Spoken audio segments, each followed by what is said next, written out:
comedy is notoriously divisive. For every stone-faced critic who simply cannot bear Count Arthur Strong, there are plenty who worship him. My name's Lizzie Clark. I originally come from Eccles, where the Eccles cakes are made, but I now live in Lee. And I think with Count Arthur, you've just got to know him, and I think you've got to have time to listen. It's very simple, very easy, very slow. You know, nothing sarcastic and nasty, and he's my hero. My name's Julia Vaughan. I live in Wirksworth in Derbyshire. I find it fascinating how Count Arthur Strong has created such polarised opinions.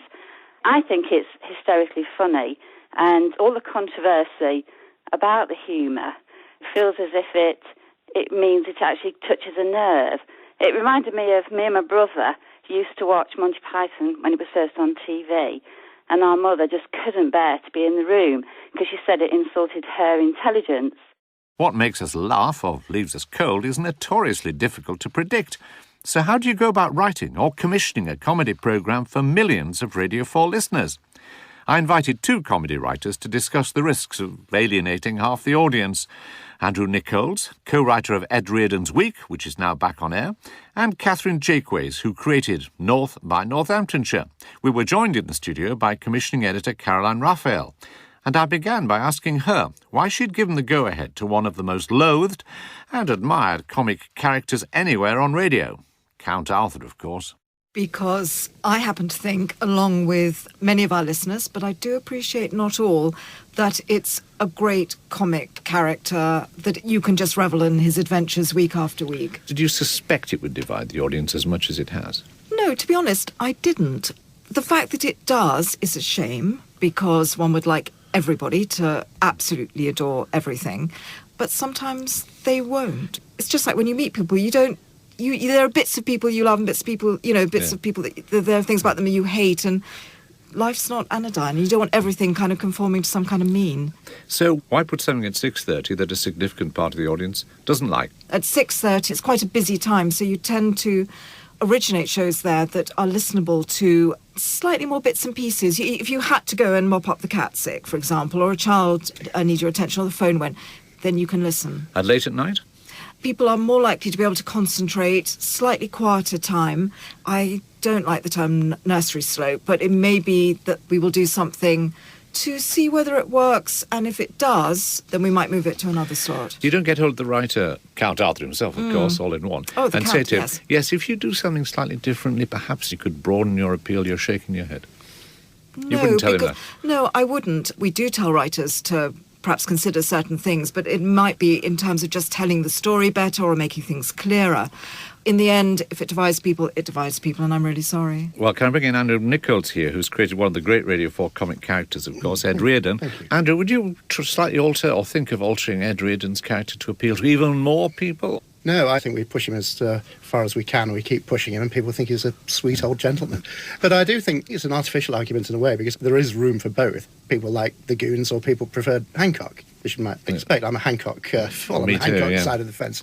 But that's not to, gainsay all the Goons fans that still are out there. And I think it's the same thing, essentially. Well, can I bring in Catherine Jakeways?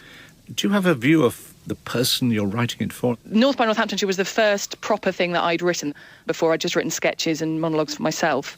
My show started as a sort of stage show. It was characters doing monologues, all of whom were played by me. And part of the process of it, before it was commissioned, was working out with the help of the team at Radio 4 and my producer particularly, how it was all going to work, whether it was going to be a sketch show, whether it was going to be in front of a studio audience. I was told that they were thinking of it for the morning slot, so obviously that naturally shaped the way you sort of plan for it. And of course, the average age of the Radio 4 listener is in the 50s, and you are substantially short of that. Thanks very much. Getting less short of that all the time. You find it rather strange there, writing for an older audience? I've actually always found it easier to write for a sort of generation above. I think I've always slightly written about and for my parents' generation, although they're older than 50s. But you write whatever you think is going to be funny, and if that appeals to everybody else, then great. Andrew Nichols, when you write, do you have a listener in mind? No, well, we have each other in mind. I co-write it with Christopher Douglas, who plays Ed. And what happens is, if it makes us laugh, then it stays in. It's not so much we think of the audience, but what we don't think of is they'll never get this. we trust the audience. Where did he come from, Ed Reardon? Well, it came out of failure. It came out of our particular circumstances, and the way commissioning and writing and success and lack of it had gone. I think rather like Ed, it had peaked in the 70s. But and on a sort of declining line of success in getting things made, and with it was the rise of Ed's irascibility. And is it then the case that once you've got a character that you makes that connection with an audience, yes, then actually you can keep on writing on the whole? Yes. It's, the more we feel comfortable with the character, the more we can delve into his background and bring in other sides of our experiences. Catherine, do you hear voices in your head when you're writing? Certainly, yeah. That's when you know that you're sort of getting a scene right, is when you just think, I've got these two characters who I now know reasonably well, and if you know what they would say to each other, then you can feel fairly happy that you've got the characters right. And are you writing for a Radio 4 audience, which likes to flatter itself that it's more intelligent than most? Do you have that in mind? You do, and you hope that you assume very much with a Radio 4 audience that the listener's going to be a certain demographic. But I think the implication isn't, I hope, that if you were writing for television that you would dumb it down.